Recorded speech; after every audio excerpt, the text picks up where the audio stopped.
So, Mr. Seven-time Grammy winner.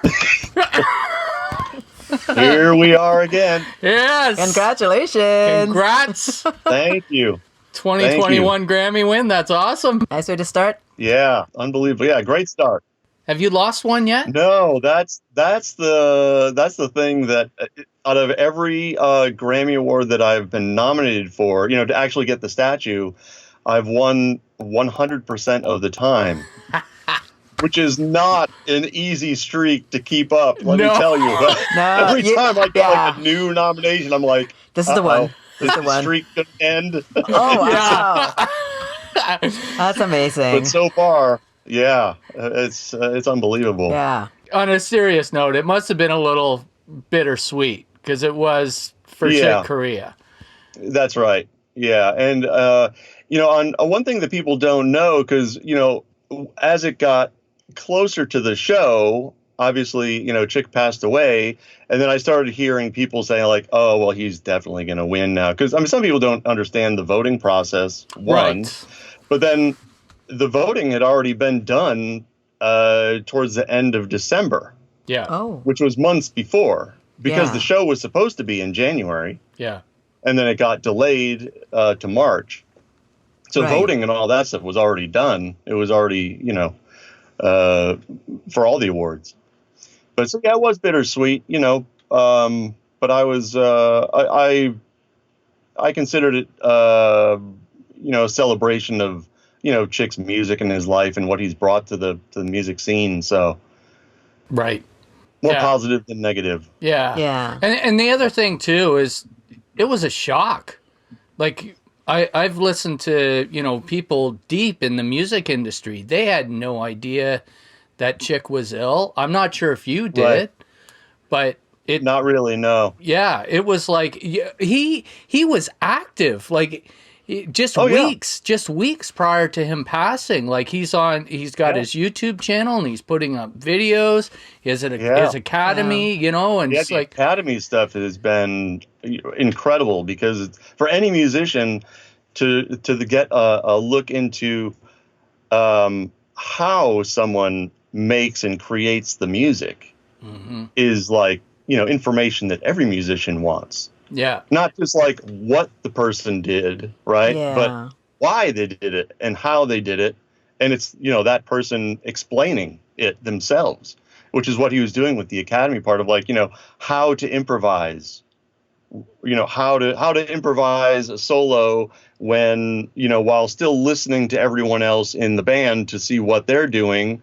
And, just like really getting deep into techniques. Yeah. Absolutely. Incredible. So, he was doing that right up into the end. Yeah. Yeah. Yeah. Did you see that video, speaking of improv, where he would call up an audience member onto the stage and just by their face, he would write a song? Yes. Yeah. There was an album that I mixed, and some of them on there were called portraits, which is what you're describing, where someone from the audience would come up, and then he would just on the spot write a song for that person while looking at them and kind of getting their vibe. Yeah. Sometimes it'd be a little more serious, sometimes it'd be a little bit silly, sometimes but that stems back from when he was a kid, and they would do that with his family. They would like, okay, now your turn, you do one, and okay, I'm gonna do one of this uncle, and then so they would each kind of take turns doing that, which is interesting, because then years and years later, now he put that into his concert show. Yeah. And there were even a few times where someone played piano and they would both play on the piano together. I don't know if you've seen any of those clips. Right? Yeah. That was pretty amazing. I mean, can you imagine being going up and playing a duet with Chick on stage? Would not be able to do it. Wow. On the same piano? Yeah. I'd start playing chopsticks. Yeah. Man. That was it. Very approachable. Even after shows, he would, meet the fans and talk to them about music. And he was very approachable and always wanted to talk music. Yeah. If someone had questions or whatever, he was always wanted to kind of share his wisdom. Right. which is, you know, always great to have in someone, Yeah. especially of that caliber, you know. Oh, Yeah. huge. So it's like, what, 25 Grammy wins? Yes, that's right. which was pretty close to half. I think he was nominated for 60 in total. Right. Around this. So that's a pretty good record. You're at 100%, Brian, but Yeah. it's a little unusual, man. Well, you know what? It's just Brian. Yeah, well, since he had got the 25th win, that made him the fifth most awarded musician in the Grammys. He was the most awarded jazz musician, but he was the fifth Overall. most Grammys. Wow. Yeah, That which was Only which 4 is people in incredible. front. That's not bad. Yeah. Beyonce is number 2. Quincy Jones is number 3. So you see the company that, you know, Yeah. and Chick was number 5. Yeah. Wow. Because even Beyonce and Quincy Jones right now are tied at 28. right. Yeah. So it's all very close in the top 5 there. Wow. Yeah. It must be for you the same, like just to have that connection with a legend like that.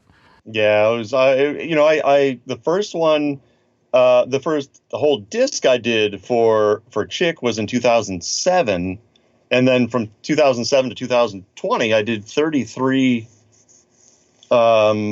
I count them by discs because sometimes it's like a 5 CD set or, you know, a 2 or 3 CD set. So instead of like I counting by albums, I count them by discs, and there's 33 of them. So that's a lot of music. That is a lot of yeah. music. Yeah. Like when you work with somebody that much, is it just like a comfort? You know what their habits and what to expect, I guess. Yeah, well, especially for both recording and on the mixing side. Most of that I was on the mixing side, and Bernie Kirsch would be the engineer that was recording everything. So, but on the mixing side, yeah, I kind of know what Chick would want to hear, and that's one of the things that made him a little bit different from other people that I work with just generally, is that he was the piano player, right? or Yeah. whatever, keyboard, whatever he was doing. But he didn't want to be like the loudest in the band in the mix. He wanted to be equal. Like everyone's equal in the band. And that's how he treated people on stage. So, but that's what he wanted to hear in the mix. Even if someone was soloing, the other people should be equally, a part of what's going on in the music at that point, because the person soloing may be kind of playing phrases off what someone else is doing at the same time, and he wants to hear that musical conversation.